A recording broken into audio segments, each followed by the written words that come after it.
So MLA Krishnaprasad గారిని మాట్లాడాల్సిందిగా కోరుకుంటున్నాం. అందరికీ నమస్కారం అండి.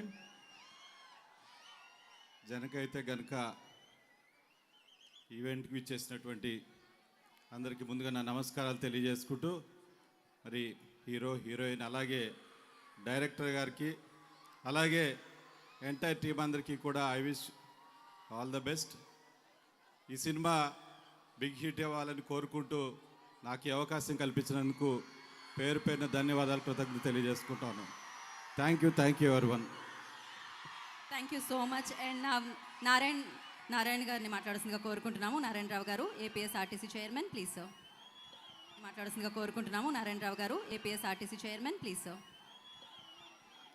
రేపు దసరాకి రిలీజ్ కాబోయే సినిమా జనకైతే గనక అనే సినిమాలో నటించినటువంటి సుహాస్ చాలా కష్టపడి కింద నుంచి అంచెలంచెలుగా ఎదుగుతూ హీరోగా అయ్యారు. మా జిల్లాకు చెందిన వ్యక్తి. అలాగే దిల్ రాజు గారు కూడా ఆయన తీసే ప్రతి సినిమాలో కూడా ఒక సందేశం ఉంటుంది. బలగం సినిమాలో కానీ బొమ్మరిలో కానీ ప్రతి సినిమాలో కూడా సందేశాత్మక సినిమా తీస్తారు ఆయన నాకు మంచి మిత్రుడు. నేను ఎప్పుడు కూడా సినిమా కార్యక్రమాలు ఎప్పుడు పాల్గొనలేదు, ఇదే ఫస్ట్ టైం పాల్గొనటం. ఈ సినిమా సంకీర్తన గారు మలయాళం నుంచి వచ్చారంటే ఆవిడ మలయాళంలో మాట్లాడదేమో అనుకున్నాను, తెలుగు చాలా స్పష్టంగా మాట్లాడారు. ఈ సినిమా విజయవంతం కావాలని చెప్పి కోరుకుంటూ మీ అందరి దగ్గర సెలవు తీసుకుంటున్నాను. ధన్యవాదాలు.